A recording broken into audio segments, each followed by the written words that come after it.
ஓம் ஸ்ரீகாந்தத்ருஹிணோபமன்யுதபனஸ்கந்தேந்திரநந்த்யாதயः பிராச்சீனோ குரவோபி யஸ்ய கருணாலேஷாத்கதா கௌரவம் தம் சர்வாதிகுரும் மனோஜ்ஞவபுஷம் மந்தஸ்மிதாலங்கிருதம் சின்முத்ராங்கிதமுத்ரபாணிநளினம் சித்தே சிவம் குர்மஹே. நமஸ்ஸதசே நமஸ்ஸதசஸ்பதயே நமஸ்ஸகீனாம் புரோகானாம் சக்ஷுஷே நமோ திவே நம பிருதிவ்யை நமஹ. சங்கரா தொலைக்காட்சி நேயர்களுக்கு நமஸ்காரம். இன்றைய தினம் நாம் அபிராமி இந்தாதியிலே சிந்திக்க இருப்பது 61வது பாடல். இந்த பாடல்லையும் ஆத்ம விலாசம் அப்படின்னு சொல்லுவார். எல்லா பாடலையும் நான் சொல்கிறது உண்டு. அது மாதிரி இறைவி நம்மை ஆட்கொள்ளுகிற பொழுது நமக்கு உள்ளுக்குள்ள என்ன மாதிரி ஒரு உணர்வு வரும், அந்த உணர்வு மெய்யுணர்வா அப்படிங்கிறத ரொம்ப தெளிவாக சொல்கிறார். இப்போ நம்ம ஒரு உதாரணம் சொல்கிறோம் பாருங்களேன். சில பேருக்கு உடுக்க இந்த மாதிரி கோயில் மணி இல்லை ஒரு நல்ல பாடல் இதெல்லாம் கேட்குற பொழுது அவங்களுக்கே அப்படியே சாமி வந்த மாதிரி சரீரம்லாம் ஆடும். அது ஒரு உணர்வு. அவங்க அந்த உணர்வினால் அதிகமாக பாதிக்கப்பட்டிருக்கிறார்கள் அப்படிங்கிறது தான் பொருள்.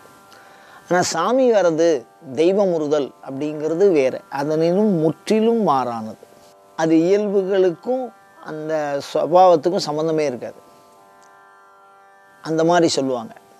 அந்த மாதிரி எதுக்கு சொல்கிறேன் அப்படின்னா, இந்த உண்மையான அந்த அபிராமியினுடைய தரிசனமானதை காணுகிற பொழுது அவருடைய உள்ளம் எவ்வாறு இருக்கும், எவ்வாறு இருந்தால் வெளியிலே இருக்கக்கூடிய தோற்றம் இறைவியுடையது அப்படிங்கிறத நம்ம புரிஞ்சுக்கணும். எது சத்தவஸ்தை எது அசத்தவஸ்தைன்னு தெரிஞ்சுக்கணும். சத்தவஸ்தைன்னா உண்மையாகவே அம்பாளை பார்க்கறதுனால ஏற்படுற உள்ளுணர்வு. அசத்தவஸ்தை அப்படின்னு சொன்னால் மனது சில நேரம் எதையாவது ஒரு போலியான தோற்றத்தை பார்த்துட்டு ரொம்ப சந்தோஷப்படும், அதுவே ரொம்ப துக்கப்படும். அது அசத்தவஸ்தைன்னு பேர். அதில் இந்த இடத்துல சத்தவஸ்தையை சொல்கிறார்.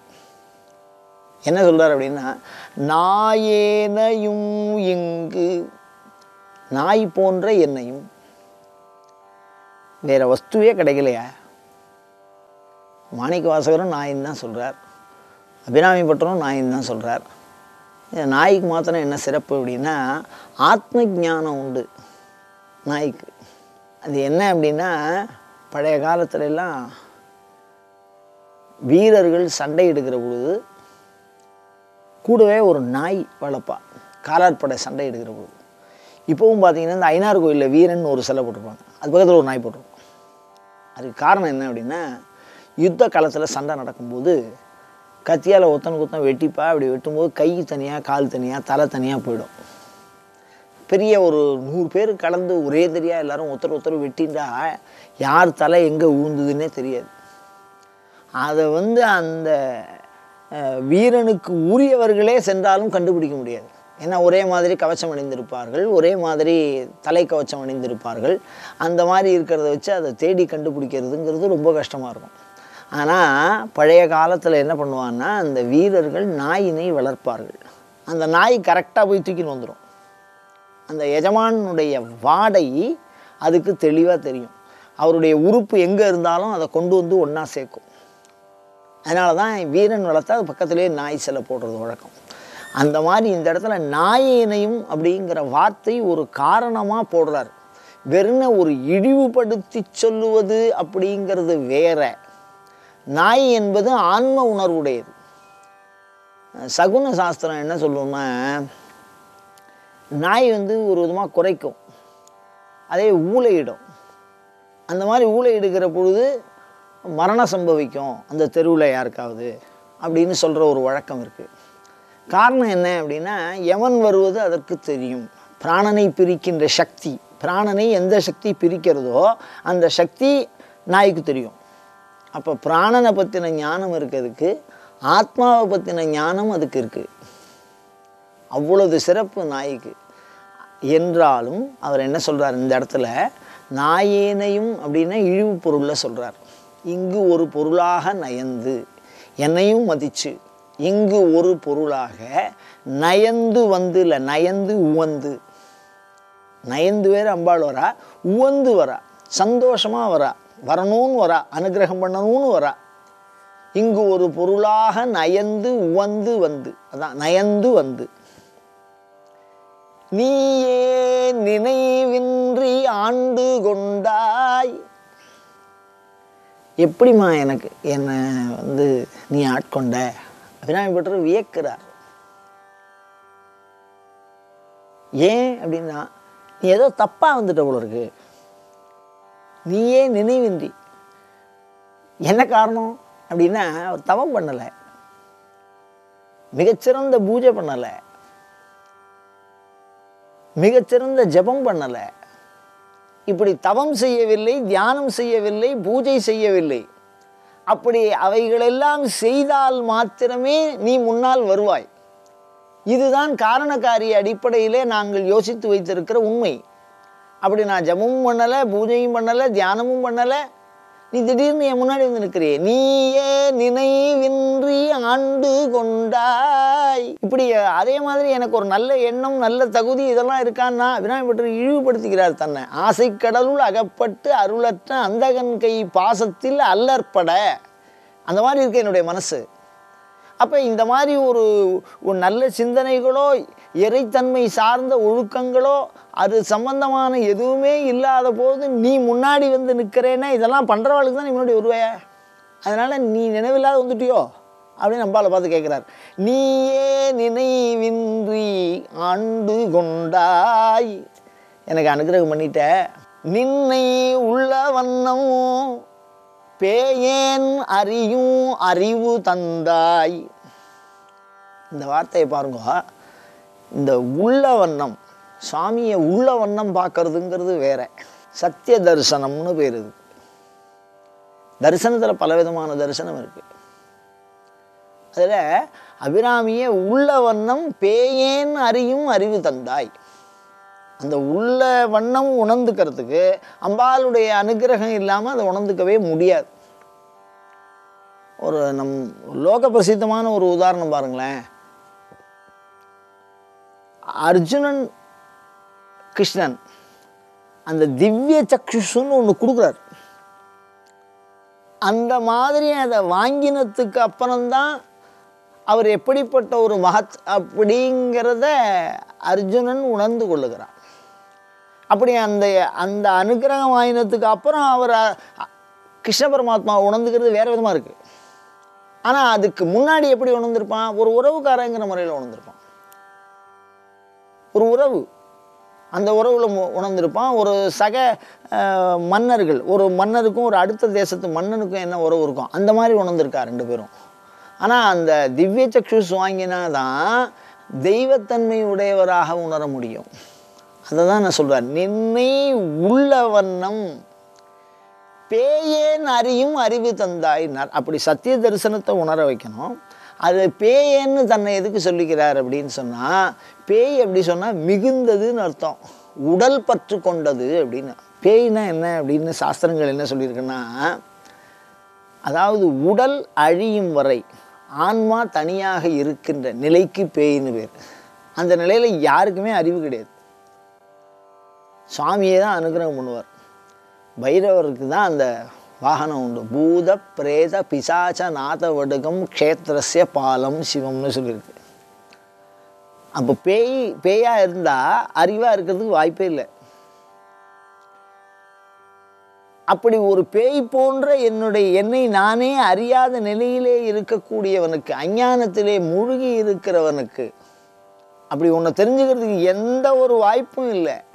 அதனால தான் நின்னை உள்ள வண்ணம், அப்படி சத்திய தரிசனத்தை பார்க்கறதுக்கு வாய்ப்பு இல்லை. பேயேன், அதுக்கு உண்டான பக்குவமும் எனக்கு இல்லை. என்னுடைய சுபாவம் பேய் மாதிரி இருக்குது. பேயேன் அறியும் அறிவு தந்தாய்.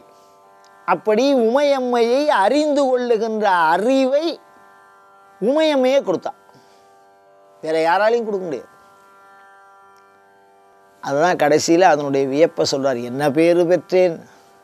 இந்த இடத்துல பேருங்கிறது என்ன, பெறாததுன்னு அர்த்தம். உலகத்தில் யாருக்குமே கிடைக்காது அபிராமி பட்டருக்கு கிடைச்சது. எங்கேயாவது ஒரு நியாயம் உண்டா? அமாவாசை பௌர்ணமி ஆறுதுன்னு. அமாவாசைங்கிறது ஒரு கால அவஸ்தை, நிலவை மாற்றி அமைக்க முடியுமா? ஆனால் அப்படிப்பட்ட அந்த அமாவாசையை பௌர்ணமியாக ஆக்கிறா. என்ன பேர் பெற்றேன் தாயே? உமையம்மையை சொல்கிறார், தாயே. தைய தானாக அருள்பவதனால் தாய் என்கின்ற வார்த்தை, அன்னி இருப்பதனால் அன்னை என்கின்ற வார்த்தை. அது என்னது அன்னுதல்? தைய வருவது அப்படின்னா, இந்த குழந்தையெல்லாம் பால் குடிக்கிற குழந்தை நன்னா பாலை குடித்து தூங்கிடும். 2 மணி நேரம் 3 மணி நேரம் தூங்கும்.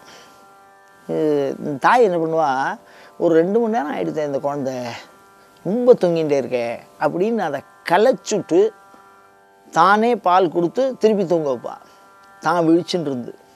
அப்படிப்பட்ட ஒரு பெரிய கருணை, தையை அருள்கிற கருணையை கொண்டதனால் தாயேன்னு சொல்லுவார். உன்னையே அன்னையே என்பன் ஓடி வந்தேன்னா, அன்னைனா என்ன அப்படின்னா அத்தியட்சகின்னு பேர். அத்தியட்சகின்னு என்னென்னா, இந்த குழந்தை மேலே ஒரு கண் இருந்துகிட்டே இருக்கும். தவழற குழந்தையெல்லாம் இருக்கும், கொஞ்சம் நடக்கிற குழந்தையெல்லாம் இருக்கும். இந்த தாயாருடைய கவனம் அடுப்பாங்கரில் வேலை செஞ்சுட்டுருப்பா, மித்தத்தில் வேலை செஞ்சுட்டுருப்பா, கொல்லையில் வேலை செஞ்சுட்டுருப்பா. அந்த குழந்தைகள் என்ன செய்யறதுங்கிற கவனம் முழுக்க அவளுக்கு அங்கே தான் இருக்கும். அது அன்னி இருப்பது. ஒரு குறிப்பிட்ட இடத்துக்கு மேலே டேய் ஒரு குரல் கொடுப்பா எங்கே இருந்தாலும். அந்த மாதிரி அன்னி இருப்பதனாலே அன்னைன்னு பேர். இந்த இடத்துல தையை அருள்கிறாள், தானாகவே அருள்கிறாள். மலை மகளே. ஏன் மலை மகளேன்னா, மலையில் தான் எல்லா செல்வமும் இருக்குது. மிகுந்த செல்வம்லாம் எங்கே இருக்குது அப்படின்னா, மலையில் தான் ரத்தனங்கள் இருக்குது, மலையில் தான் விலை உயர்ந்த பொருள்கள்லாம் இருக்குது. எல்லாமே மலை பூதரகான்னு பேர். எல்லா விதமான சொத்தும் அங்கே இருக்குது. அது இயல்பாகவே அவள் அப்பா இமவான் பெற்ற கோமலமே அப்படின்னு இயல்பாகவே அடுத்தவர்களுக்கு கொடுக்கக்கூடிய தன்மை கொண்டது மலை. அப்படிப்பட்ட இமவானுக்கு பிறக்கக்கூடிய குணம், அப்பாவோட குணம் அப்படி இருக்குது. அதனால தான் அப்பா பொண்ணுங்கிறார்.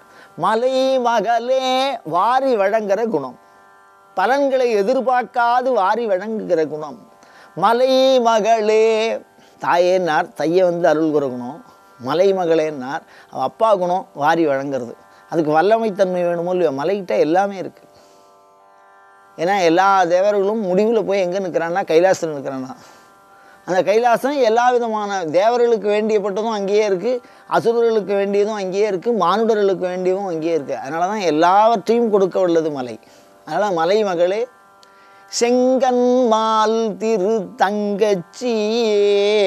செம்மையான கண்களை கொண்டவன். செங்கன் அப்படின்னா தாமரை போன்ற கண்கள் மகாவிஷ்ணுவுக்கு. திரு தங்கச்சியே அப்படின்னு சொல்கிறார். மகாவிஷ்ணுவுக்கு உடன் பிறந்தவளே அப்படின்னு சொல்கிறார் இந்த இடத்துல. இப்போ இதுலேருந்து என்ன, இந்த பாடல்லேருந்து நம்ம என்ன தெரிஞ்சுக்க முடியும் அப்படின்னா, உமையம்மையை தெரிந்து கொள்ள வேண்டும், உள்ளதை உள்ளபடி தெரிந்து கொள்ள வேண்டும். அப்படின்னா உமையம்மையை போலியாக நாம் தெரிந்து கொள்ளுகிறோம். பொதுவாக இந்த சாஸ்திர ஞானம் அப்படிங்கிறத வச்சுட்டு ஒரு அறிவு நமக்கு வரும். நான் இதெல்லாம் படிச்சிருக்கேனே, அபிராமி தேவி படிச்சிருக்கேன், சௌந்தரலகிரி படிச்சிருக்கேன், வேதம் படிச்சிருக்கேன், ஆகமும் படிச்சிருக்கேன் அப்படின்னு படிக்கிறதுனால ஒரு அறிவு இருக்குது பார்த்தீங்களா? அந்த அறிவு ஆத்ம ஞானத்துக்கு உதவுமான்னு கேட்டால் ஒரு 1/2% தான் உதவும். அப்போ எது தான் உதவும் அப்படின்னா, அருள் தான் உதவும். படிக்கிறதுனால ஞானத்தை அடைஞ்சிட முடியாது. அது எப்படி சாத்தியமா அப்படின்னா, அதுக்கு சார்ந்த அவரே முதல்ல பாட்டில் சொல்லியிருக்கார். அழும் பிள்ளைக்கு பால் அழும் பிள்ளைக்கு நல்கினேன்னு சொல்கிறார். ஞானசம்பந்தர் ஒரு 3 வயசு குழந்தை, அது போய் பாடம்லாம் படிக்கலை. அந்த ஞான குழந்தைக்கு தோடுடைய செவியன் விடையேறி தூவன் மதிசூடி காடுடைய சுடலை பொடி பூசி என் உள்ளம் கவர்கள்வன் தெளிவாக இலக்கிய நயத்தோட இலக்கண நயத்தோட தமிழில் பாடுறது. என்ன காரணம்? அம்பாள் கொடுத்த ஞானப்பால். அந்த ஞானப்பால் இல்லைன்னா தெரிஞ்சுக்க முடியாது. அது ஞானசம்பந்தராலே பாட முடியாது. அப்போ அதை பாட வைக்கிறது யார்? உமையம்மையனுடைய அருள். அவன் அருளாலே அவன் தான் மாணிக்கவாசகர். சைவத்தில் ஒரு சிவாச்சாரியார் இருந்தார். அவருக்கு 3 குழந்தை. அதில் ஒன்று பரம மக்கு, எப்போ பார்த்தாலும் திட்டிகிட்டே இருப்பார். ஒன்னொருத்தவன் பாடுறா, அவன் எப்படி படிக்கிறான், உனக்கு ஏன்டா இப்படி அப்படின்பாரான். அவர் ரொம்ப வருத்தப்படுவார், அடிக்கடி எருமைன்னு திட்டுவாரான். அவனுக்கு ரொம்ப வருத்தப்பட்டு கோயிலில் சாமியை கும்பிட்றான், எருமை மேலே இருக்கிற துர்க்கையை கும்பிட்றான். என்ன எங்கள் அப்பா எருமைன்னு திட்டுறார், நீ எருமை மேலே நின்றுருக்க, என்ன காரணம், ஏன் திட்டுறாருன்னு தெரிய மாட்டேங்குது, எனக்கு ஞானம் வர மாட்டேங்கிறது, நீயாவது உபதேசம் பண்ணக்கூடாதா அப்படின்னு மனம் திறந்து கேட்கிறார்.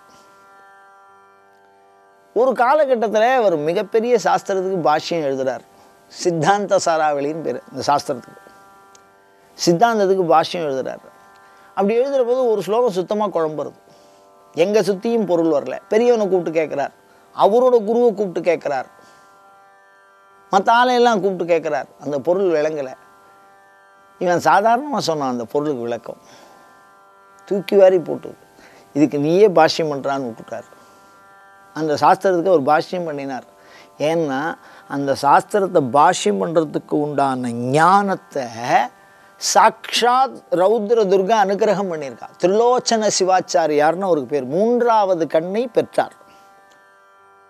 அந்த 3வது கண்ணின் மூலமாகத்தான் சித்தாந்த சாராவளி என்கின்ற நூலிற்கு பாஷ்யம் பண்ணினார். சாதாரண விஷயமா இல்லை. அப்போ சாஸ்திரங்கள்லாம் படிக்கிறதுக்கு என்ன வேணும்னா மொழி அறிவு பத்தாது, அதை வச்சு ஒன்றும் பண்ண முடியாது. அதுக்கப்புறம் அனுபவம். சரி, அந்த அனுபவம் பத்துமா அப்படின்னு கேட்டால் எல்லாத்துக்கும் மேலே அம்பாளுடைய அனுகிரகம் வேணும். அந்த அனுகிரகம் இல்லைன்னா என்ன பண்ணுறது? அதனால தான் சொல்கிறேன், நீயே நினைவின்றி ஆண்டு கொண்டாயின்னு சொன்னார். திரிலோச்சன சிவாச்சாரியார்னு. அந்த 3வது கண்ணை அம்பாளே திறந்து விட்டார். அதனால் அவர் பாஷ்யம் எழுதினார். ஞானப்பாலை குடித்ததுனால தான், அம்பாள் கொடுத்ததுனால தான் ஞானசம்பந்தர். காளிதாசன் நுனிக்கலையில் உட்காந்துட்டு அடிக்கலையை வெட்டின மிகச்சிறந்த புத்திசாலி. யாராவது நுனிக்கலையில் உட்காந்துட்டு அடிக்கலை வெட்டுவாளா? அப்படி ஒரு முட்டாளை மிகப்பெரிய ஞானியாக்கிற மகாகாவியத்தில் 2 காவியம் அவனுது. காளிதாசன். அது யார் கொடுத்த ஞானம்? அம்பாள் கொடுத்தது, காளி கொடுத்தது. தென்னாலிராமனை இன்று வரை நமக்கெல்லாம் மறக்க முடியல. காளி 2 கப்பு பாலை கொடுத்து, இதில் இதை குடிச்சின்னா செல்வந்தனாவே, இதை குடிச்சின்னா ஞானியாவே, 2த்தையும் கலந்து குடித்தான். அதனால் நீ செல்வந்தனாகவும் ஞானியாகவும் இருக்க, கலந்து குடித்ததுனால நகைப்பிற்கு இடமாவாயின்னு சொன்னாலாம் அவருடைய செய்தி. அப்போது அம்பாலே அனுகிரகம் பண்ணணும். அப்படி அனுகிரகம் பண்ணினாதான் ஞானம்ங்கிறது வரும், அனுபவங்கிறது வரும். அப்படி அந்த அனுபவம் யாருக்குமே கிடைக்கல, அபிராமி பட்டருக்கு கிடைச்சிருக்கு. அதனால தான் என்ன சொல்றாரு, என்ன பேரு பெற்றேன், அடைய வேண்டியதை அடைந்து விட்டார் அபிராமி பட்டர். இதுக்கு மேலே அவருக்கு அடையிற பொருள் ஒன்றுமே கிடையாது. ஏன்னா அபிராமி அடைஞ்சா என்ன கிடைக்காது? வாழும்போது என்ன வேணும்? தனம் தரும், கல்வி தரும். இது எல்லாமே ஒரு லிஸ்ட் கொடுக்குறார். நல்லன எல்லாம் தரும் அபிராமி கடைக்கண்களே. அப்போ வாழ்வியலுக்கு தேவையானது, வாழும்போது தேவையானது எல்லாம் கிடச்சிட்டு. ஒரு சின்ன விஷயம், நம்ம இறந்தா சொர்க்கத்துக்கு போவோமா மோட்சத்துக்கு போகணுமாண்ணா, மோட்சமே கொடுத்துரும். அழுகிக்கு உந்தன் அடித்தாமரைகள் உண்டு. அதனால் அம்பாளுடைய அனுக்கிரகத்தினால எல்லாவற்றையும் கிடைக்கும் என்று சொல்லி அந்த கருணையை அம்பாள் அபிராமி பட்டருக்கு அனுக்கிரகம் பண்ணினதை எண்ணி வியக்கிறார். கருணையை எண்ணி வியக்கிறார் இந்த பாடலில். இந்த பாடலை நாம் ஓம் சேர்த்து நமஹா சேர்த்து பாராயணம் பண்ணினால் கண்டிப்பாக அம்பாளுடைய கருணைக்கு பாத்திரமாவோம். அம்பாளுடைய அனுகிரகத்தை வாங்கிக்கணுமா? இந்த ஒரு ஸ்லோகம் சொல்லுங்க போகிறோம். அபிராமி பட்டர்கிட்ட இருக்கக்கூடிய ஒரு ஸ்லோகம் கூட ஒரு மனிதனை ஈடேற்ற வல்லது. நீங்கள் 100 ஸ்லோகம்னு சொல்லணும்னு அவசியம் இல்லை. ஆனால் அந்த இருத்தல் இயல்போட, உண்மை இயல்போட சொன்னேன்னா கண்டிப்பாக அம்பாள் அனுகிரகம் பண்ணுவா. அயம் தர்மஹா உத்தரோத்தரோ அபிவிருத்திரஸ்து.